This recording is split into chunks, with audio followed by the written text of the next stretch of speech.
샬롬 샬롬 샬롬 샬롬 샬롬. 하나님 사랑합니다. 여러분 주 안에서 사랑합니다. 오늘 열왕기 하 20장 2절에서 3절 이렇게 기도하라 이렇게 나와 있습니다. 열왕기 하 20장 2절에서 3절 제가 역대하 말씀, 역대상 말씀을 전하다 보니까 열왕기 하 20장 2, 3절.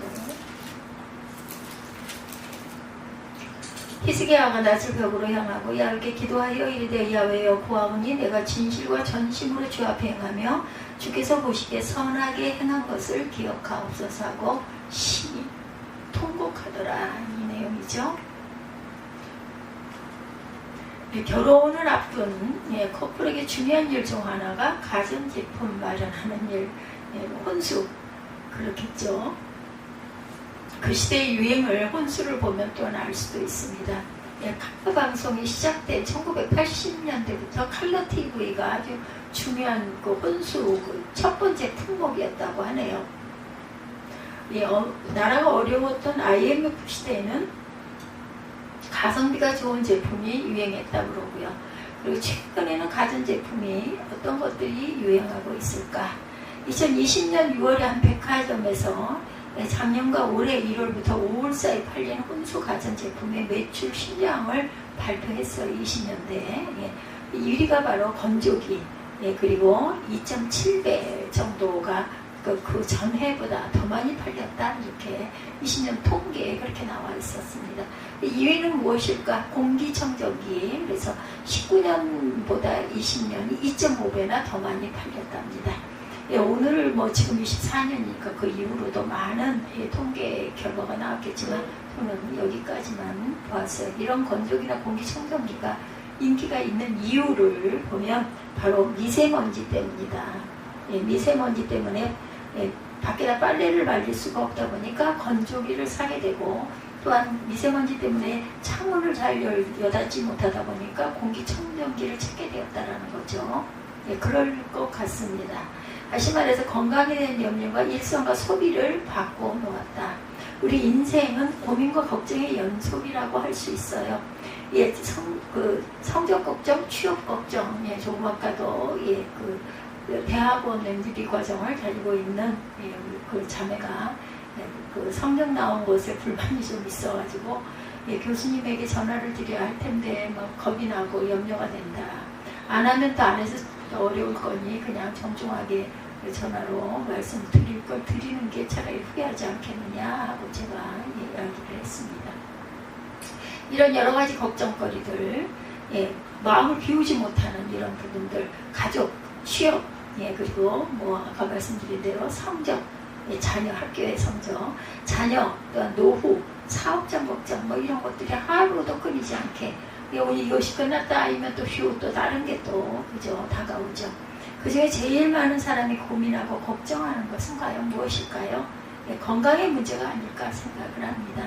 실제 보면 신방을 하시고 난 그 보고서 같은 것을 보면 제일 많은 부탁한 기도 제목이 질병과 건강의 문제, 가족의 건강의 문제, 아니면 또 특정한 질병에 대한 고침, 나아지는 것을 원하는 문제들. 여러분의 건강의 문제로 몸과 마음이 힘들 때 여러분들은 무엇을 하십니까? 병원을 찾게 되겠죠? 스스로 또한 민간요법을 찾기도 합니다. 그런데 성경은 뭐라고 말해요? 하나님께 기도할 때 하나님께서 응답해 주신다라고 말씀을 하죠. 그때 드리는 기도를 치유기도다. 또한 성경은 이런 치유기도로 문제를 해결받은 사람을 곳곳에서 증거하기도 합니다. 오늘 열왕기하 20장 중심으로 남유다 왕인 히스기야의 이야기를 살펴보죠.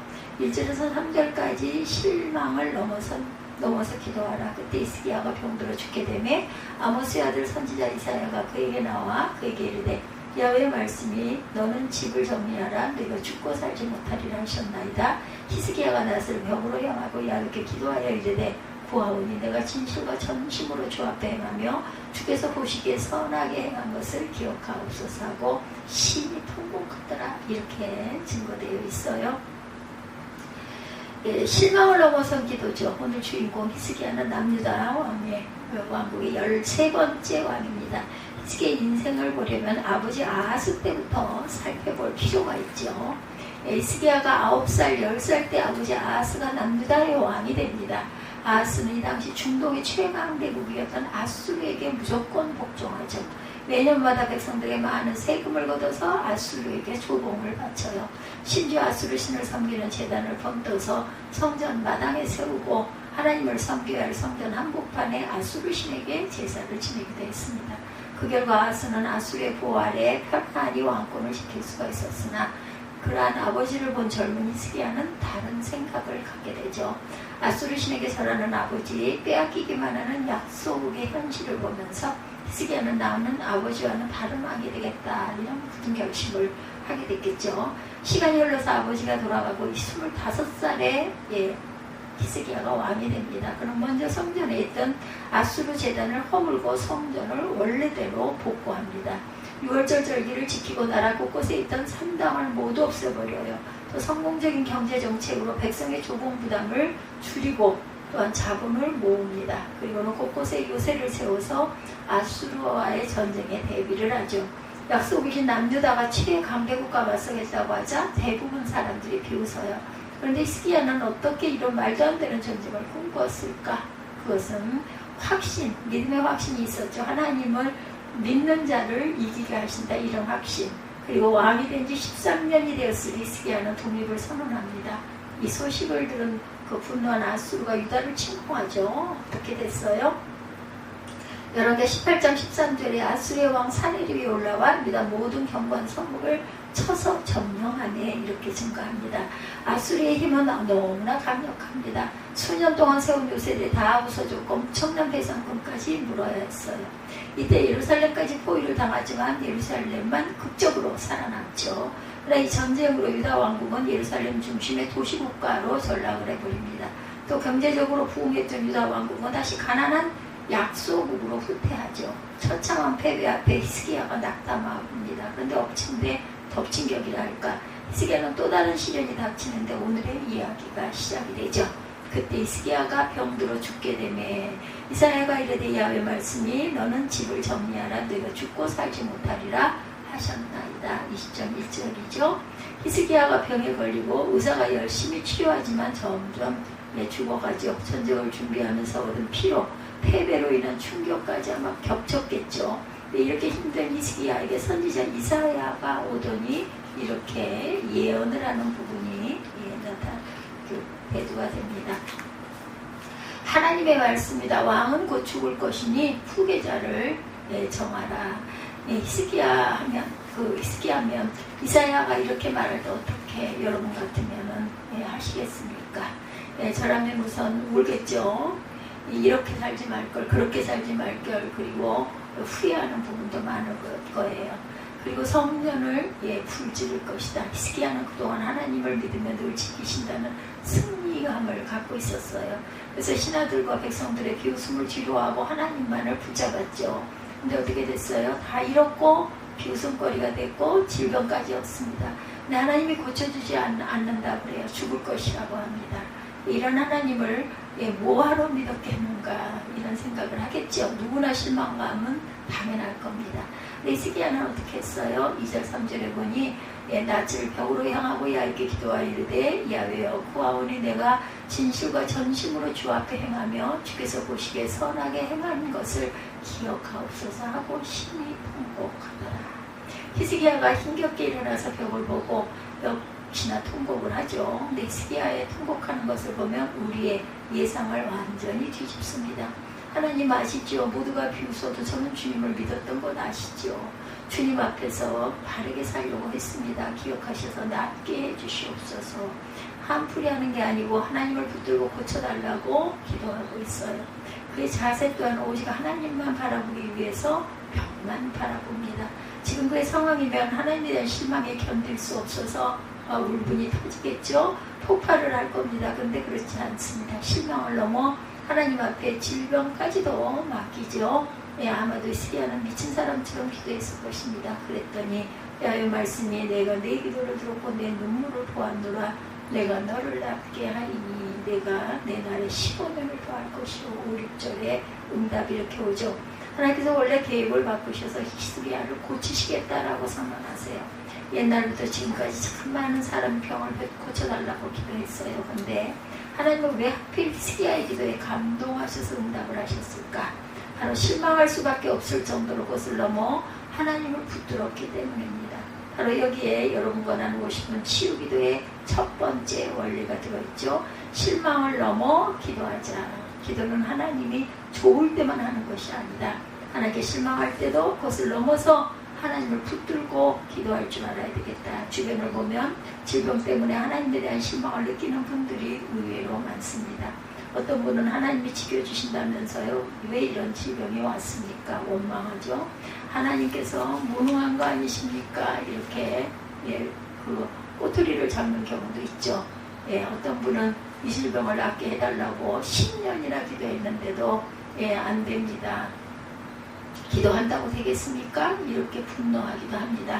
혹시 이 자리에 질병의 문제로 하나님께 실망을 느끼며 억지로 오신 분이 계신다면 한 번만 더 하나님께 기도하십시오. 울부짖어도 좋고 발버둥을 쳐도 좋습니다. 한 번만 더 하나님께 기도해 보십시다. 히스기야처럼 그래도 기도하며 그 마음을 기억하시고 고쳐주실 줄 믿습니다. 여러분이 그렇게 치유받는 이 시대에 히스기야들이 되시기를 주님의 이름으로 축복합니다. 아멘. 두 번째, 하나님을 높여서 완성을 하죠. 4절에서 21절까지 이렇게 히스기야는 실망을 넘어서기 위해 발버둥 치며 기도했고, 히스기야에게 감동하신 하나님은 이사야를 통해서 약속을 하시죠. 3일 뒤면 완전히 나아서 정상적으로 성전에 올라가게 될 것이다. 그리고 지금부터 너에게 15년의 수명을 더 줄 것이다. 히스기야가 놀랍니다. 그는 믿을 수 없어서 솔직히 못 믿겠습니다. 확실히 믿을 수 있도록 증거를 주십시오. 그래서 하나님께서 시간을 뒤로 물러가게 하셔서 히스기야가 갖고 있던 일말의 실망과 불신조차 물리치게 해주시죠. 그렇게 회복된 히스기야는 또다시 나라를 복구하며 바쁘게 살아갑니다. 그러다 어느 날 바빌론에서 사신이 오죠. 이 당시 바빌론도 히스기야처럼 아수리에 맞서서 독립운동을 하고 있었는데, 동지인 히스기야가 아프다는 소식을 듣고 병문안 차 방문을 합니다. 뜻밖의 방문에, 그것도 강대국인 바빌론의 방문에 히스기야가 신바람이 나서 안부를 묻는 사신에게 병이 나온 이야기를 신나게 합니다. 모두가 다 죽는다고 말하는 거 아니요. 그래서 내가 직접 기도했어요. 그랬더니 결국 내가 하나님을 돌이켰어요. 누구도 못한 일을 내가 한 것이죠. 그렇게 실컷 병이 나온 이야기를 하더니 갑자기 이번에는 다들 처음 오셨죠? 내가 통치하는 나라가 얼마나 대단한지 보여줄게요. 그러더니 직접 사신들을 데리고 왕궁 곳곳을 구경시킵니다. 얼마나 신났는지 심지어 왕궁의 온갖 금고와 군사시설까지 모두 다 보여주죠. 모든 일정을 마치고 바빌론 사신이 돌아갑니다. 곧바로 마치 기다린 것처럼 이사야가 히스기야에게 찾아오죠. 그리고는 왕이시여, 저 사신들을 어떻게 지내셨습니까? 그래서 히스기야가 왕궁을 보여준 이야기, 사신들이 감탄한 이야기 등 그동안 있었던 이야기를 장황하게 늘어놓기 시작을 하죠. 히스기야의 이야기를 듣고 있던 이사야가 분노하며 이렇게 말합니다. 야훼의 말씀이 날이 이르리니 왕궁의 모든 것 바벨론으로 옮긴 바 되고 이들 중에 사로잡혀 황관이 되리라 하셨나이다. 이 시점 17, 18절 말씀이죠. 지금 왕께서 자랑했던 모든 것 언젠가 바벨론에 빼앗기고 말 것입니다. 그리고 그때 왕의 후손들이 잡혀서 바벨론의 황관이 될 것입니다. 당신의 아들들 중에도 그런 사람들이 있을 것입니다. 다시 말해서 히스기야가 자랑했던 모든 것이 심판을 받는다. 그리고 책망대로 정확히 115년 뒤에 유다 왕국은 멸망하고 말죠. 간절한 기도로 하나님을 감동시켰던 히스기야, 그래서 죽을 병까지 나았던 히스기야가 왜 이런 책망을 받게 되었는가. 여기서 치유기도의 중요한 또 하나의 원리를 생각해 봅니다. 하나님을 높여야 기도는 완성이 된다. 히스기야의 기도에 하나님께서 응답하실 때 이런 말씀을 하셨어요. 내가 내 날에 15년을 더할 것이며 내가 나를 위하여 또 내 종 다윗을 위함으로 이 성을 보호하리라. 하나님께서 왜 히스기야를 살리고 예루살렘을 보호하시겠다고요? 내가 나를 위하여, 바로 하나님을 위해서 히스기야를 살린다 라고 말씀하셨습니다. 그런데 바벨론 사신들 앞에서 히스기야는 주로 내가 기도했어요, 내가 해냈어요, 처음부터 끝까지 자신의 자랑을 하죠. 하나님께서 감사하고 하나님께 영광을 돌리기 위해서 고침을 받았는데 그것이 자기 자랑의 도구가 되었기 때문에 하나님이 책망을 하신 것이다. 간절하게 기도해서 병이 나았다고 기도가 끝난 게 아니고 건강한 몸으로 하나님의 이름을 높일 때 기도는 비로소 완성이 된다. 근데 우리는 어떻습니까? 처음에 고침받을 때만 하나님께 감사하고 지금 그 건강한 몸으로 내 미래, 내 야망을 위해 살고 있지는 않은지. 예, 지난 2013년 남아프리카의 보츠나와에 산 훈훈한 그러한 사진이 올라왔습니다. 사자와 사람이 꼭 껴안고 있는 사진인데, 예, 그 사진이 브루노라는 독일 청년이 오래전에 죽을 뻔한 새끼 사자를 구해서 키웠다고 그러네요. 그런 사이에 이 사자는 건강을 되찾았는데 부득이하게 헤어지게 됐대요. 예, 지금으로부터 한 10년 전 이야기이기도 하죠. 그리고 3년 뒤에 브루노가 이 사자를 찾아갑니다. 설레면서도 두려웠다고 그래요. 성인이 된 사자가 그를 기억할지 본능이 나와서 나를 잡아먹으면 어떡할지 무섭기도 했다고 그러죠. 놀랍게도 이 사자는 브루노를 기억하고 어린아이처럼 품에 안깁니다. 이것을 본 사람들은 사자도 은혜를 기억한다고 신기했다고 그래요. 하나님의 마음도 그렇지 않을까? 의사의 손길이든 어떤 기적이든 하나님께서 만나게 하셔서 여러분을 조금이라도 회복시켜 주신다면 그것은 바로 하나님을 기억하고 높이라고 주신 사인인 줄로 믿습니다. 하나님을 기억하며 더 열심히 예배하고 기도하는 저와 여러분 되시기 바랍니다. 그러면 하나님께서 더 많이 하나님이 높이도록 더 건강하게 하실 줄 믿습니다. 우리는 흔히 질병을 징벌로 생각을 하는데 질병을 만나면 실망하기도 합니다. 그러나 기억할 것은 질병은 더 기도하라고 하나님께서 주신 통로라는 것. 그래서 우리는 아플 때 치유를 권한 치유기도를 드려야 하고 그 치유기도를 드릴 때 무엇을 기억해야 할 것인가. 먼저 마음속에 올라오는 크고 작은 실망감을 믿음으로 넘어서고 또 고치신 하나님을 기억하고 높일 때 기도는 완성이 된다.